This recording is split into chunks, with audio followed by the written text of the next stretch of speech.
want to welcome you all to Sons of the Flag Radio, brought to you by Fire Engineering Blog Talk Radio.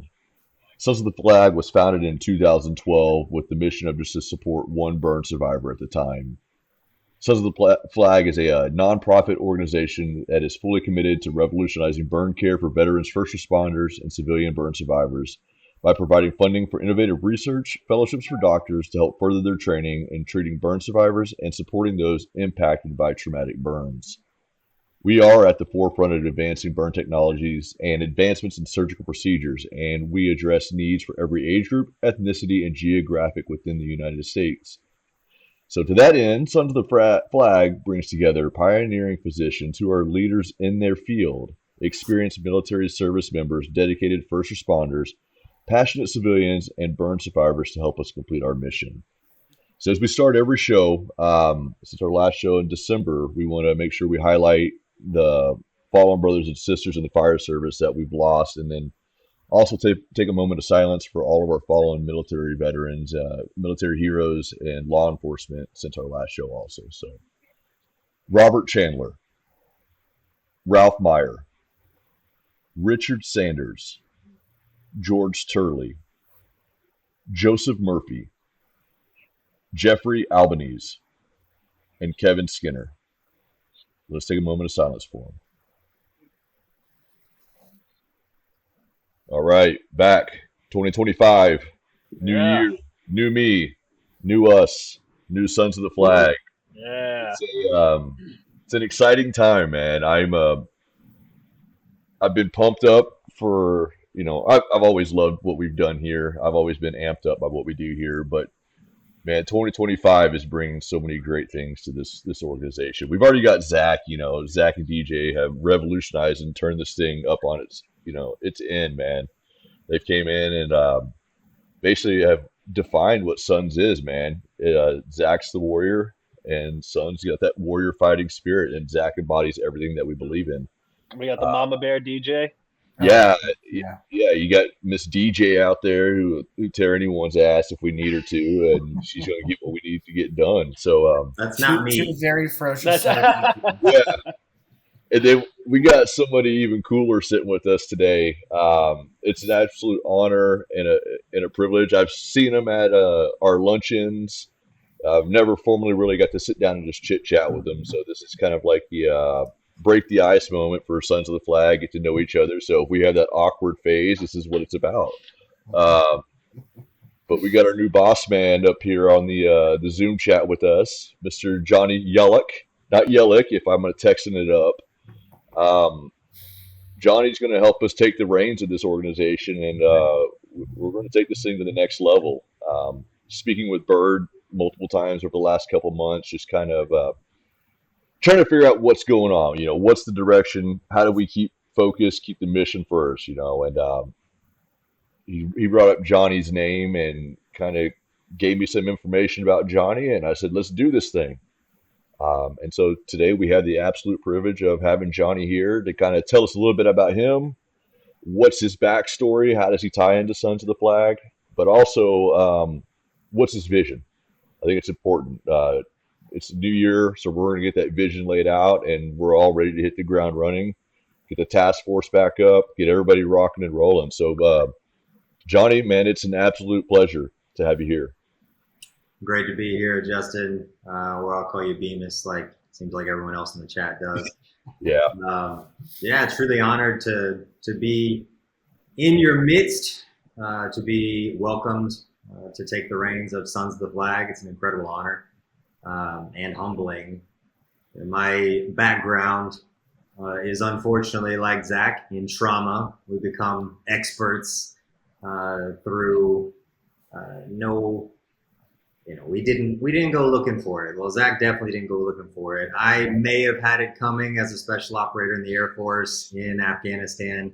So I may have had it coming for me, but I was a combat controller in the Air Force. I was on my second deployment in Afghanistan, and my vehicle hit an improvised explosive device that disabled the vehicle. Fortunately for me, there was no fire associated with the blast. I was medevaced and would start a 3-year-long recovery process. I was in San Antonio at Brooke Army Medical Center, or BAMC, and I was an inpatient for about 3 months there before being at the Center for the Intrepid and in and out of the Fisher House. My family was for the next couple of years. So we have some alignment, some synergies with Zach and I. We did some dressing changes in the same places. So there's definitely some alignment there. What I mentioned on a call earlier with Zach and his mom, DJ, is that, I'm never going to try to act like I know exactly what burn survivors are going through, because it's so different than what I experienced. My trauma was orthopedic. I have had 34 surgeries on both of my legs in order to keep them. But I do know that my burn wounded warriors, have over 100 surgeries. It never ends. It's lifelong, right? If you have an amputation, it's over, and now you deal with getting used to a new limb. But burn survivors, we're trying to make the best of what they got, and they've got to do it with their old limbs. As soon as you mess with God's handiwork, there's only so much a certified board technician can do to try to get you back to some normalcy. But one of the things that I do empathize with is that trauma impacts families very, very differently, right? And unfortunately, too often it's negative. It can be so hard on families. You would expect that you have an injury, everybody shows up to support, and sometimes there's difference of opinions, and it can become less than a positive. But I think that what DJ and Zach offer to future burn survivors is the ability to meet them where they are and to reassure them, letting them know that it's going to be all right. I was where you are today, and look at what we're able to do now. So having someone to be an advocate immediately, I think that's a vision of mine for this organization. I think that we have incredible assets in DJ and Zach right now. We have go bags to provide physical necessities when someone shows up at a hospital, but I think that having somebody that can relate to them and understand the pain and the anguish that they're going through at that time, physically, emotionally, spiritually, is invaluable. So you have a survivor on the gurney, and you have their entire world wishing that they could do more to help. This injury affects more than just Zach and the survivors. It impacts the family, the friends, the community, and we at Sons of the Flag want to become and remain a part of that community. Man, I love that. I feel like it's really getting us back to our roots, and I think that's what really defined Sons of the Flag since 2012. That's what got me involved. That's what wanted me to get involved. And I work in the fire service. I've been lucky. I've not been ever injured to the extent of what you guys have had to go through. Like I talk to Landon all the time, the trauma that we deal with in the fire service is a lot different, all mentally, just like the military. So our physical wounds are never seen compared to some of those that we have to help throughout especially through this organization. And so I think having that vision and having people like Zach being at the forefront of this organization, it sends the message that, like you said, we're not done, man.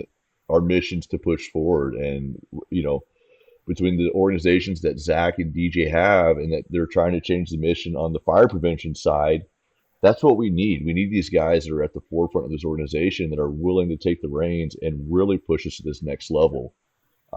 We have so many amazing members that have dedicated so much time to this organization through the task force, especially. I think last check, Landon, correct me, we were in almost 30 states, correct? Yeah, 30, 36. 36 states. Wow. And when I started, I think we were in 18 states. Mhm. and it's to me it's super cool. And I've been Those so boots on the passionate. ground, man. Those Yeah, boots on the ground. and I was going through the site the other day, and I think Johnny, you just did a go bag event, correct? With Mr. Cooper?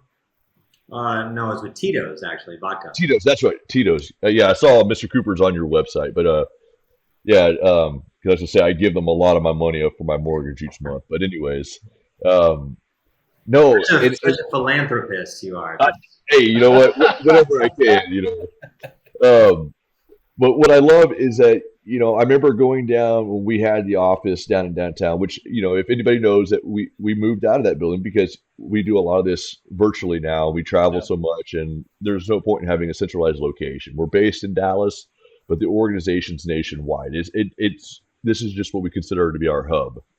And I remember going down there and doing go bags with fellow firefighters.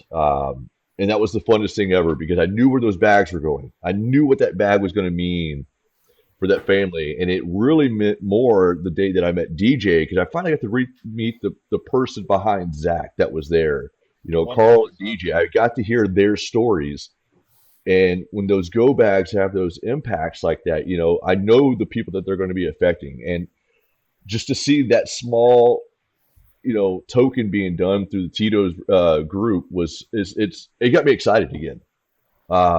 Because that's the stuff that I love. It's because I know that people are there, people are wanting to put their time and effort into this organization, and we're going to get those bags to the right people. And so I'm glad we talked. You mentioned about those go bags. I thought that was the coolest thing ever, seeing us doing something like that again. And And it has been, yeah, it has been a while since we've had a group come in to do that. And it's last time we did it, we had probably 15 different people, and we just had lines of people, just filling them out. Maybe even 25.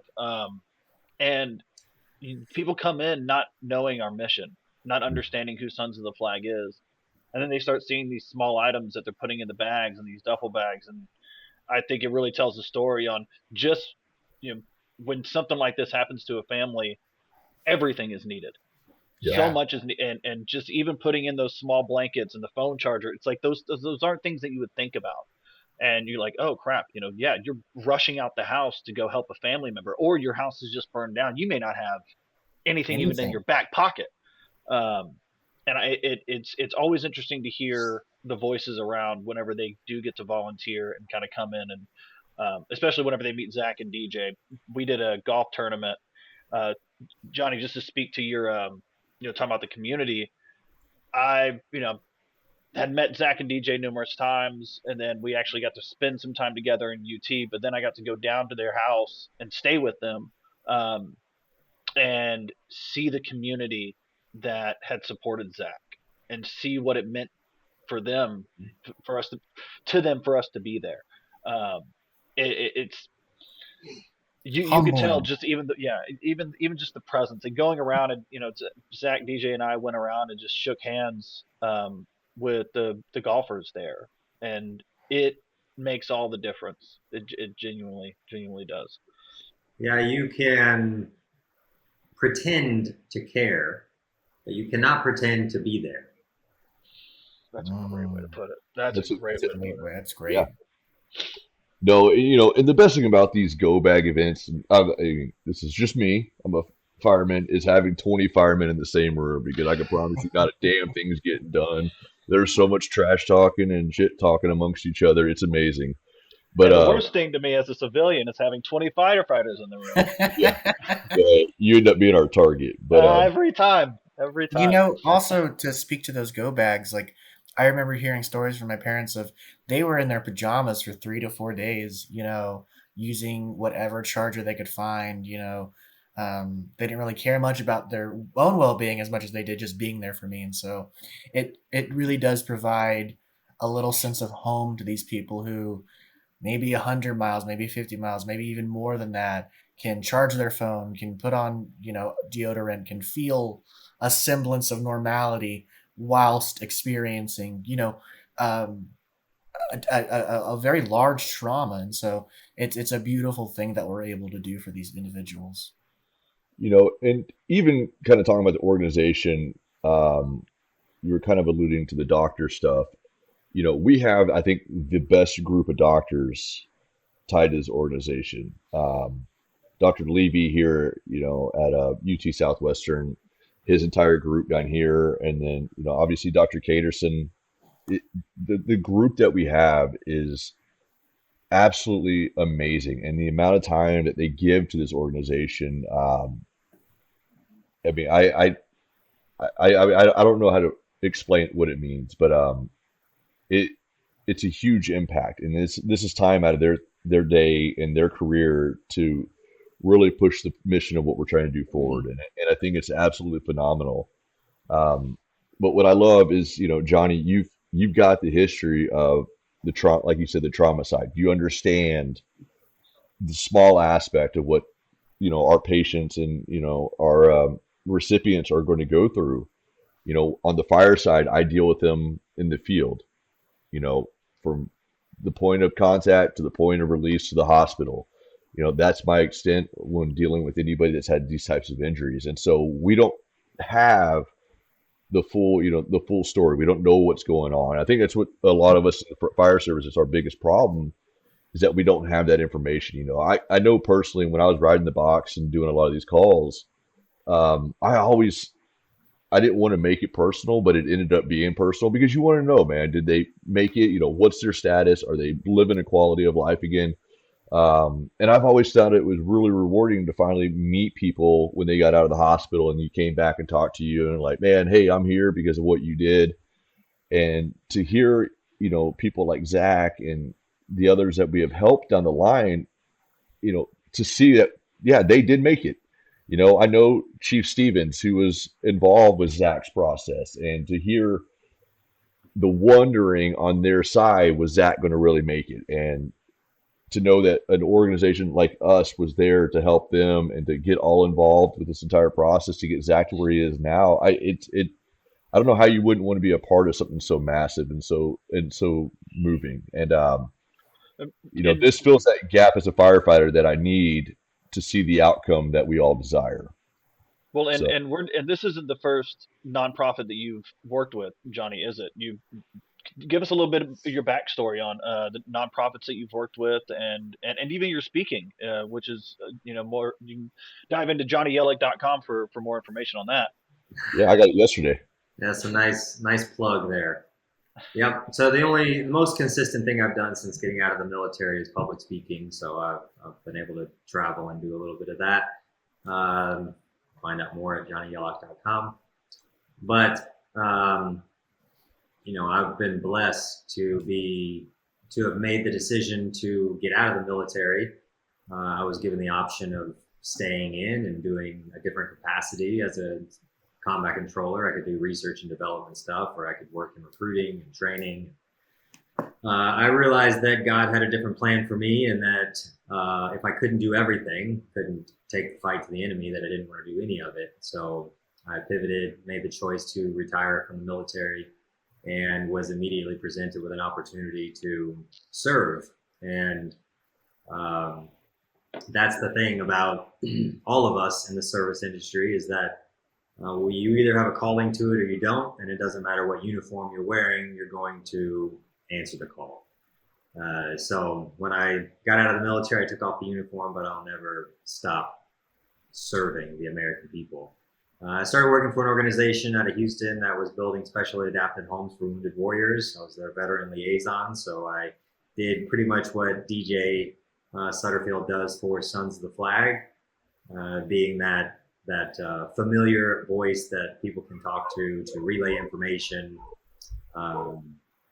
throughout the home building process. I also worked for a nonprofit out of Florida that was doing recruiting work. So I was, once again, the liaison, the middleman between service members exiting the military and placing them in civilian jobs and management positions.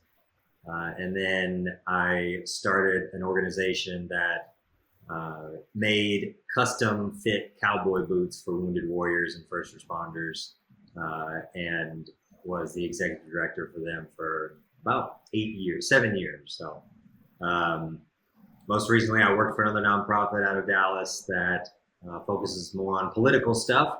So I kind of went away from the veteran space, and luckily God oriented me right back to where I'd love to be, which is I've known Birdman for probably 6 years, and but for the past 2 years, I've had a keen awareness of what Sons of the Flag has done. In the last year, they started talking about bringing me onto the board, so I paid attention more. And then to be offered the opportunity to lead the organization again is just kind of divine intervention. Because right when I was looking, so were they. That's awesome. Isn't it funny how life works out that way? I'm again just fortunate to have so many holy incidents that have taken place in my life that it's not even funny. It's just it's remarkable, you know. Well, it really couldn't come at a better time, not just for us, but it seems as for the country as a whole. I mean, not only just the fire that happened in Houston, which has 3 injured firefighters, but the California fire. It's really at the forefront of our nation right now, and even with the hurricane in North Carolina, America's hurting, and it there needs to be some voices out there that are saying, hey, we got your back, or as Bird said to Zach, I got your 6. And there's a lot of people out there that we need to have their 6. Bemis, do you want to give us any of your thoughts on the fire out there? Have you spoken to anybody? And what's the buzz in the firefighter community like? I think there's it's frustration, man. The thing is, this is what I love about the firefighting community, man. They rally and we support our guys no matter what. They're up against the wall. I don't know the whole situation, what's going on, especially in that Pacific Palisades fire right now. I just know what's coming out, right? The shortage of water, the shortage of personnel, which is that's the fire service story right now. Budgets are always cut. Personnel, it's hard to find people to actually fill these roles. And every department in this area, especially, we're down the number of firefighters that we need on a continual basis to have a good, effective coverage without running into burnout and seeing these guys get turned out because we're having to mandatory them sometimes. So these guys that are over there in LA, man, my hat and hearts go out to them. My hat's off to them. Our new fire chief who just came from Henderson, Nevada, I was talking to him yesterday. His old department, Henderson, they, I guess, sent out a task force to assist with the operation out there. So there's a lot of boots on the ground, and unfortunately, with every type of incident of this nature, politics and all this other nonsense get involved. And the thing is, there's going to be people that are going to need our help coming out of this, whether it be firefighters or civilians. There's a lot of injuries. Obviously, there's some deaths that are being associated with it now too. But for the time being, I'm just sitting here supporting those guys because I know the mission that they're against. It's a heavily populated, dense area, and it's just continually growing. And just the situation sucks. It's just like the Maui fire that was last year. We have a guy that works for a department. That was the town he's from. I can't ever remember. I can never pronounce the name of the city because I will screw it up. But his engine crew that he worked with was actually one of the ones that were burned during that fire too. And that was his crew, his shift. And so there's a lot of personal connections. The fire service is small, and so we were all deeply connected some way. But it's just it's unfortunate, just the stuff that's kind of happening right now. And again, there's a lot of political drama surrounding these fires, and I just ask that as the fire service itself, since it's going to fire engineering, let's just keep these crews in our thoughts and prayers. Keep the citizens in our thoughts and prayers because that's what we need right now. These guys are going in there; they're going to work. They're going to work their tails off, and they're going to be forced to go home. They're not going to want to go home. They're going to be forced to go home, and just remember that this is it's going to be an ongoing operation for a good while. So, what are you supposed to do if you show up and hook up to a fire hydrant that has no water? Yeah, man, that's one of those things. I mean, who would have ever thought that I could see it in our county, like where we run the county. I could see it. That's a normal we're used to it, right? Then we start running water shuttles. We work around the system, because that's how we adapt, especially in our area. I don't know how a big city does that. They Yeah. don't run the stuff that we run because it's firefighting's regional, right? It's every region in the United States is different in how we do tactics and how we run operations, and so that I couldn't imagine going to this fire, tying in and nothing, and I was like, what? Like, how is this possible? That's With all why. that tax money they take in, with all it's Mhm.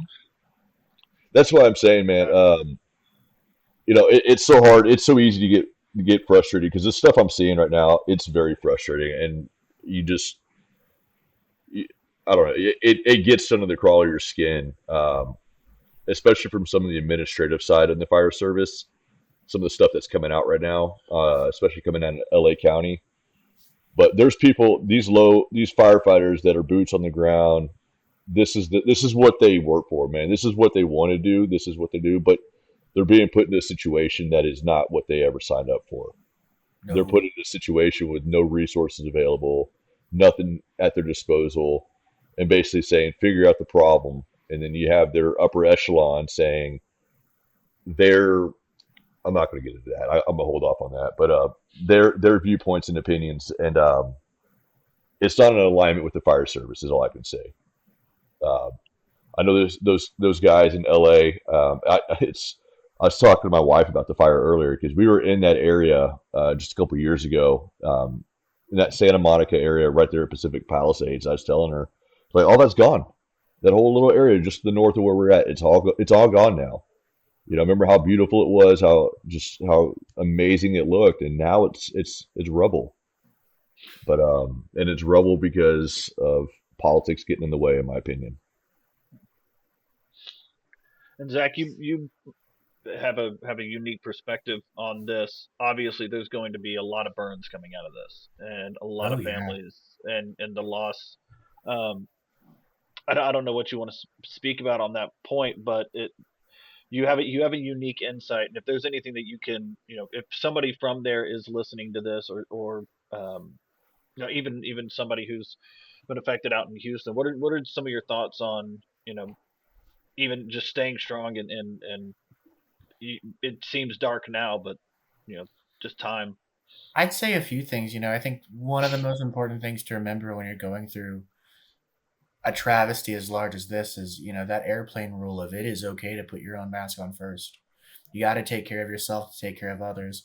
And I hope that if there are any firefighters that are listening that are battling this fire, that they're taking a moment in time to really collect themselves, to take care of themselves. Because these guys, I know if they could, they'd probably work 16, 18-hour days, but you can't work that hard and then do it again and again and again. So I'd say I hope that these people are taking care of themselves. I hope that they're finding a sense of community. It's really hard to find community when you've lost your physical community, right? But I'm hoping that there's groups or um, local churches or YMCA's that are opening their doors and saying, hey, let's all come together, let's talk, let's be together, let's find um, a semblance of normalcy in this. And so I'd say to anyone that's affected, don't be afraid to reach out to your friends and family, find your community where you can find it, to those firefighters that are on the front lines that are um, battling this, remember to take care of yourself too. They're doing a real selfless job, and I think it'd be easy for them to get bogged down in the bureaucratic rigmarole that they're probably dealing with. Um, but I hope that they know that there are tens of thousands, if not millions, of Americans that have their back right now and are cheering them on, sending them praise, praying for them, and you know, as much it is as it is, they probably feel alone. They have a nation behind them that is rallying with them, and so I'd say to anybody listening that's affected, just find your community, sow your seeds where you can. Um, build around what you can with the people that are with you, and I think that that's really important in times of trauma and strife. 100%. And Johnny, just to circle back around to Sons of the Flag, and kind of our mission, we had a call earlier today with the board, and talking about the past, present, future, and kind of where we want our scope to be. This isn't the first big fire. It's not going to be the last. Certainly, we're dealing with this all the time. What are your thoughts on where Suns can come in and what our vision is for the future if this ever happens again? Like what's our boots on the ground kind of mission looking like? So you just pointed it out, what we talked about earlier, right? I think that in order to have the most impact, we have to be really good at a couple of things, not be decent at a lot of things. So my goal for 2025 is to simplify and streamline our mission. And I see us doing that. And again, we'll have more discussions about this. But past, present, and future, as you said. We work on the past. These are people that have already been impacted by burns and fire survivors. The present is the fire prevention information sharing, trying to get ahead of these things, right? And then the future is funding for these fellowships and ensuring that we can do something about this discrepancy or this the shortage of phenomenal surgeons that can tackle these kind of wounds, because it's amazing to see, and I'm new to this world, but it's amazing to see that there are less than 150 burn clinics in the United States and less than 300 badass surgeons that can handle these types of injuries. Hopefully through our efforts, we can kind of turn the tide and demonstrate just how impactful this line of work can be. Because what I keep hearing is burns aren't sexy, but I think we can change that. Just get Zach out in front of him. I've seen it with the shirt on. It does look pretty good. Oh my gosh. Hey man, Zach, are you working out again? Because you were getting stacked there. You're getting yoked for a bit. I kid you not. After our podcast ends, I talked to my mom and I'm going to go to the gym. I'm going to practice my deadlifts and squats. I just want to get, feeling good. I may even try swimming a bit, Good. I put on a little bit of Christmas weight, so I got to cut and get toned again. Stay ahead of it. I hear you on that, brother. What did you say to me? He sent me the photo, and Zach's sense of humor tends to, lean towards the dark side. And it said, "Have you ever seen a man with no hands lift weights?" It's like, no, I haven't. This is the first for me, and I'm sure the first for every single person we shared it on social media. So. Yeah, Johnnie, I'll have to send you the video of me doing pull-ups. It's an amazing sight to see a guy with no fingers just rocking it. Jeez, look forward to that. No, I want to talk real quick. Just the Houston guys, man. I read the report that what's kind of come out, and they were extremely lucky to get out alive. All their gear burned, face masks melted, the entire thing that was keeping them safe, and that's just within the first 5 minutes of showing up to an operation. So they got a long road ahead of them. It sounds like they're all going to survive, but man, if I could just say to anybody that's listening in the fire service right now, just make sure you're wearing your gear, please. I purchase all the gear for our department, and I take great interest in making sure my guys have the best. Please do y'all's research, wear your gear, keep that stuff on, keep yourself safe, and give yourself an opportunity to get out. If you're burned, that's what we're here for. Let us help you along the way. But you got to wear that gear, man. Your family depends on you, and thank God those guys were wearing what they were wearing, and it sounds like they're all going to come out of this and be able to be back with their families, and I think that's the most important thing that we can get out of that. Thank God. 100%. Well, and speaking of the future, I mean, in not just a few weeks, we have Fire Prevention Week coming up. Is that right, Zach? Yes, sir. Let's talk about that a little bit, man. We have 2 big weeks that, fire and burns kind of comes to the forefront. We got this one in February, and then we got another one in October, beginning of the year, end of the year, which are always, beginning of the year. You're just leaving for the first, and fireworks season is right around the corner as well. Zach, you want to give us a little rundown on this is going to launch next week, so we're going to, and then the following one's going to launch the week after fire prevention. So give us your thoughts on what fire prevention, what it means to you, the brighter than the fire, and Oh, of also course. the Zach attack coming up. It's one of those things, like fire safety is just such a commonplace thing. I think everyone, regardless of political or partisan alignment, can agree that fire safety is pretty important. But it's also one of those things that is very much stashed in the corner of our minds of importancy of like, oh yeah, I know I got to check the smoke alarms, I got to do the detectors. But I find that when this week is coming up, it's really important to kind of nail home the things that I find very important. Are your smoke detector changed? Do you have exits? Do you know how to deploy a fire blanket, a fire extinguisher? Even small statistics like, do you know that 51% of all home fires originate in the kitchen? These are things that a lot of people, through virtue of probably being pretty smart people, could figure out on their own. But it's good knowledge to have of like, hey guys, I saw this podcast with the guy with no hands. He was telling me about, we got to make sure that our kitchens is safe and that, you don't throw water on a grease fire because it'll explode on you. And so knowledge is power with Fire Safety Week coming up. Practice in fire safety, just making sure that your smoke alarms are checked, that you know your exits, that you and your family have practiced central meetup point, all the things that Sparky the fire dog has taught you. We need to go over and kind of touch on again. Leave the coloring book out of this one. It's going to be okay.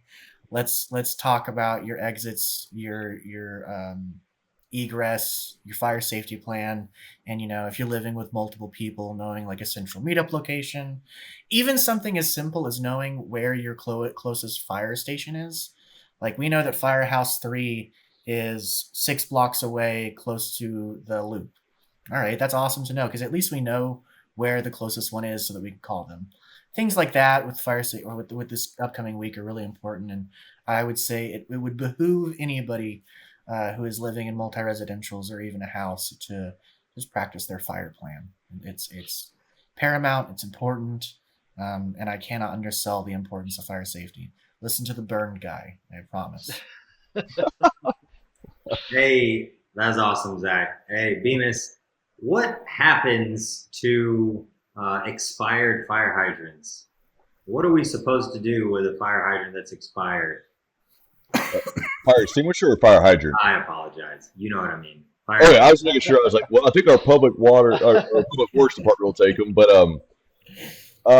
you can usually I tell people to bring them up to the fire stations. Yeah. Because if they're expired and I can still use them, I use them as teaching tools. It's a That's free exactly resource. what I was going to say. Yep. Like we should hold events where we encourage people to bring in their expired fire hydrant. We give them a new one or discount a new one or whatever, however that works. Actually, I think Sons of Lead could afford to give some fire hydrants away. But while they're there, the fun is we get to talk to them about fire safety and they get to, for the first time, pull the pin and use their old fire extinguisher to put out a little fire, or it doesn't have to be fire, it could be notional, but at least they get to go through the process and the steps of how to deploy a fire extinguisher. Yes. Because most people have never done so. Huge.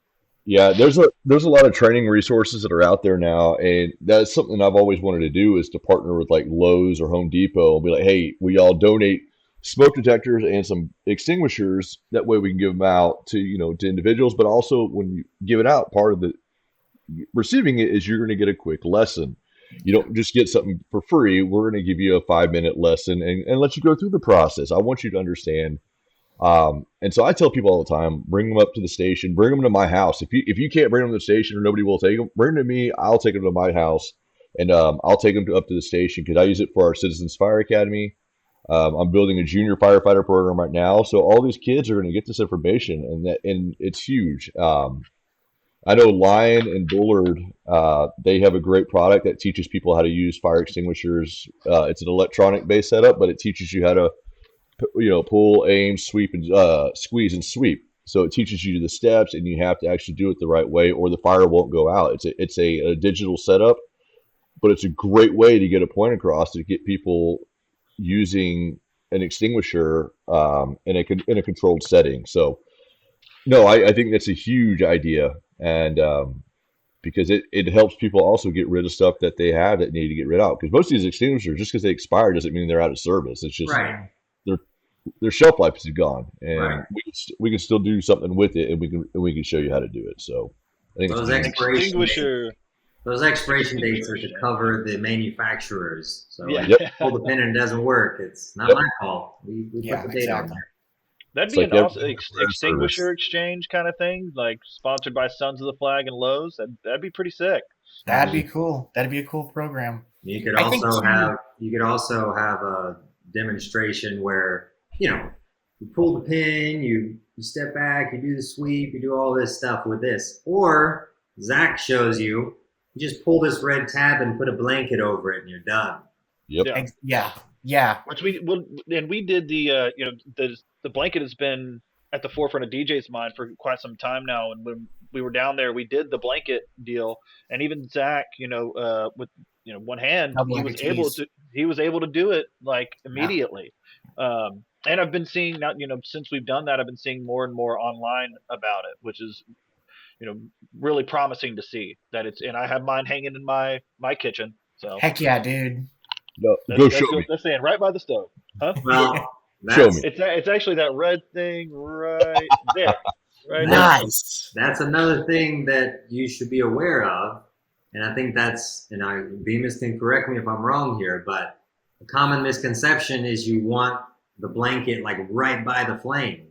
But it seems to me that shouldn't it be like just away from where the flame would be so that you don't have to reach above the fire, Yeah. Yep. No. grab your fire. Yeah. Hang it to the left or the right, maybe a little. Mine off is distance. sitting on top of my refrigerator away from Yeah. the stove so that I can go to it and Yeah. And if you watch the demonstrations, they work like a freaking charm. Yeah. They work so well. Well, what does fire feed off of, right? Like, it needs air to Fear. survive. Fear. Oh no, here. Yeah. It feeds off of air, right? So if you're able to suffocate it and get it, Johnny, I really like that. I'm gonna but if you're able to suffocate it, that reduces the risk of burns in a home dramatically. And if you're able to deploy it quick enough, soon enough, then hopefully you can limit the damage of the home, the damage of any property, and most importantly, injuries to anybody in the kitchen with you. I mean, yeah, because we're using these things on electric vehicle fires now. That Oh, we my have these goodness. large blankets that we're using to help suppress those fires. But I'm with Johnny. I have my extinguisher in our kitchen. It's underneath my sink. It's in close proximity to where our stove is, but it's not near that stove because I don't want my kids or my wife having to reach across to try to grab something, especially if those flames or, God forbid, somebody throws water on a grease fire and it's now that blanket's compromised because it's in that path. So I think it's a great piece of information to definitely remember. But those products, I think Landon, was it Landon that you reached out to me asking that I think it was you that asked me if they're actually legit products, and I'm like, absolutely. Oh yeah. Whenever I first started hearing about them, and because unfortunately in our social media kind of strewn world, you don't know what's gimmicky and what actually is legitimate.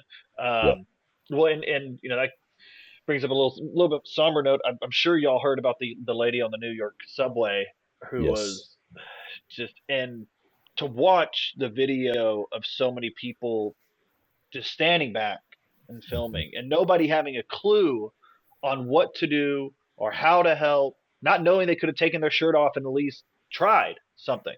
And like Zach says, it's not just about it's about fire prevention, but understanding what fire can do and understanding how it moves and the lithium batteries. Like I didn't know until we did the Zach Attack thing of until I interviewed him, how many fires are started just because of lithium batteries. It's And bad. being vigilant on that end. There's a whole list. And this might be a good topic for another show.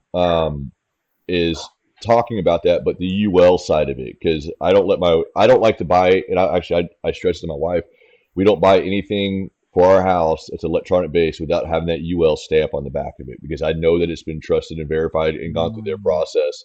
Because what ends up happening, everybody's buying this stuff from China and it's not UL regulated. It doesn't have to be, but Can you describe? that's Can you explain what UL is? Underwriter Laboratories. They do all the testing for a lot of the electrical, anything, anything that's combustible is easy to say. It goes through the UL process, and like I said, I would love to have a conversation. We could do a whole show about the testing and some of the data that's coming from their testing recently, because we use a lot of it in the fire service now to kind of dictate our tactics because of the information that we've been able to gather through them. And I think it's important when you start looking at these scooters that people keep putting in their homes. I won't let my wife and kids charge these scooters in my garage. They have to charge them out there on the back patio. So Even smart. though they are the UL tested, it's like, hey, I want them outside. And here's why. It's not because I'm worried about the flames. I'm worried about the off gassing. That's the thing that's going to get people, is that off gassing process. And so being aware of that, these golf carts, we have a lot of calls up in our area for golf carts that are off gassing in garages. CO alarms are going off and nobody knows what it is, but it's these golf carts batteries that are sitting on charger all day long, now off gassing. And so you have all these products that are out there now, and so it's easy to fall into the gimmick line, right? You see it on social media, it's a sales gimmick because the guy that's on there has got a full beard trying to sell it in some fire gear, but in reality it's actually a really solid product. Yeah, it's a really solid product, but like I said, you got to get past the gimmick side of it, and having that data out there, and especially if it's a UL verified or if it's gone through some sort of third party testing that's really tested and made sure it works. I think it's huge, and I think it's worth having the conversation over those products and making sure that people do get those products in their houses, especially low income. That's my biggest thing: smoke detectors and fire safety products inside their house, either be an extinguisher or a blanket in these low incomes, because those are the ones that we typically see having the most problems. 100%. So, But yeah, Johnny, I know you got a hard stop at 3:15, and maybe we can jump into Zack Attack another time because we're already coming up on nearly an hour. I don't know, as much as people like to hear our voices, some of them are probably already dropped off. So, but Johnny, do you want to give us any kind of summary of just mission statement, and just really your closing thoughts on this? Uh, on our website right now, it says we're making a statement through impact, right? And that kind of goes back to what I said about you can pretend to care, but you can't pretend to be there. So, Sons of the Flag is going to be an organization that actually shows up. Whether that's a phone call from DJ, and my goal is to have 10 DJs by the end of the year. That DJ, trains and coaches up and provides them the resources so that when these firefighters' families who are all struggling down there in Houston are trying to figure out what's next, they have somebody that's been through it recently and they can talk about it. It's likely that the firefighting community has those resources, but most people that are burned are not represented by a community like that. So I think that Sons of the Flag can fill a huge void there. Just excited to think out of the box this year and to focus on the survivors more than anything. And I think that in doing so, we'll increase awareness and we'll get more people across the country excited about the organization, which is going to lead to greater fundraising, which allows us to do more incredible things for burn survivors and for the fellowships to ensure that they have the care moving forward. Oh yeah, rock and roll. You should be a public speaker. That was amazing. have you been to his website? Oh yeah, thanks. Don't worry, Landon will send it to you right before you talk to him, so don't worry. Hey, I gave you a day. I know you did. If you couldn't go through it in a day, that is not my fault. All No, right. That's on me. No, you're good. You're good. Everybody's walking around with a personal computer in their pocket, so the work never stops. So, the first call to action is very simple. If you hear about it, talk about it. We have several events throughout the year, Sons of the Flag. That's where people go out of their way to get in their car to drive to an event to hear all about what we do. What percentage of those people get back in their car, drive home, and then start talking about what we do to other people? That's what we need to encourage more people to do. We need to hear about it, talk about it, because the more we can encourage others to share our mission, again, the more we'll be able to grow the mission. Love it. Oh, yeah. Rock on. Love it. Bemis, Awesome. Zach, any final thoughts before we do our closer? Are we going to close in a song? Zach's going to sing. Yeah, I'm a karaoke master. Get ready for some good old Kiss. Bust out the bongos. No, I'm just excited. I truly love this organization. I'm very passionate about what we do. I tell the people all the time, I don't get to get as involved as I used to anymore now that I'm on days.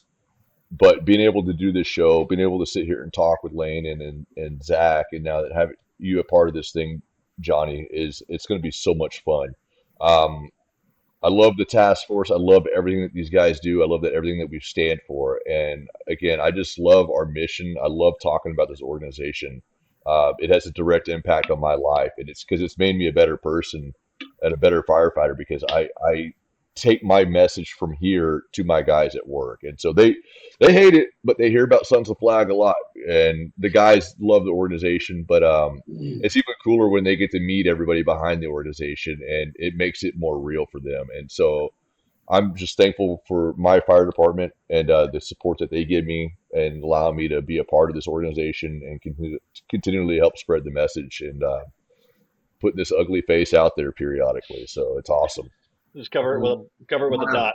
One of the things you mentioned earlier, Justin, and it's very similar in the rescue community, is that you don't often get to know what happens after you hand off the care. So maybe that could be something else that Sons of the Flag could help with.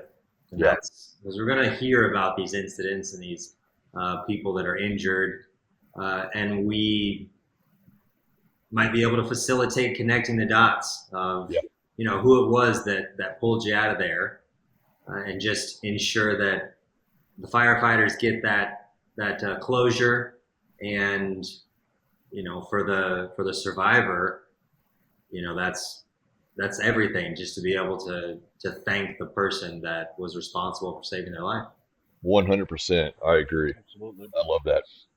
That's And awesome. just so we have this one will drop next week, and then we have the next episode February 11th, if I'm not mistaken, and we are going to have Keegan Gills, pilot. He was injured. He did the fastest low earth pull out of ejection, and got really injured. But he's become a big promoter of the psychedelic treatment that helped him. And incredible story. Birdman had him on Frogman Friday show. He had Yellock on the Frogman Friday show a while back as well. And he's releasing his book soon, so very excited about that next episode. And then the following episode is going to be my brother-in-law, Dr. J. Max Slaughter, who is a social media superstar and emergency doctor and boy band player and wearer of the most fabulous hair in the world, but also, just a genuinely great guy. We got to interview him over the phone once, and this time we get to have his beautiful face on here. So we got some really cool. I'm just gonna turn my camera off for that one. You're gonna be like, how is this man married to Rebecca's sister, Landon's sister, if his sister looks anything like him? Which she looks nothing like me. So let's just throw that out there. You're telling me your sister doesn't have a beard? Nah, my whole family's blonde. I'm the only redhead. Something happened there, but we won't go into my family lineage too much. Awesome. But yeah, so we got some awesome episodes coming up, and always we'll keep you posted on events. Bemis. Yeah, look us up on all social media at Sons of the Flag. Find us on YouTube, Facebook. We don't do the Twitter thing or the X thing very often. It's a cesspool there, so we try to avoid. Yeah, and if the Supreme Court allows it after this week, we'll still maybe do some TikTok stuff or something, but we'll see. Again, I'm just truly thankful for every single one of you guys. Truly thankful for this organization. If you're ever wanting to be a part of this organization, reach out to Landon. If you have questions, reach out to Johnny, reach out to DJ and Zach or myself. The task force, we have Greg, and you can hit me up or Landon up if you have any questions about the task force or how to get involved. Sonsoftheflag.org for all of our information for events upcoming. If you want us to host an event or be a part of an event, let us know. We will get a team together and we will make this thing happen. And you can see where all your money goes by going to the site also. We're as transparent and open as we can possibly be. So, again, thank you guys for everything. Thank you for the time. Thank you to Fire Engineering Blog Talk Radio. Again, can't wait to the next episode. It's going to be an exciting one. And as always, stay safe and make sure we keep this mission first.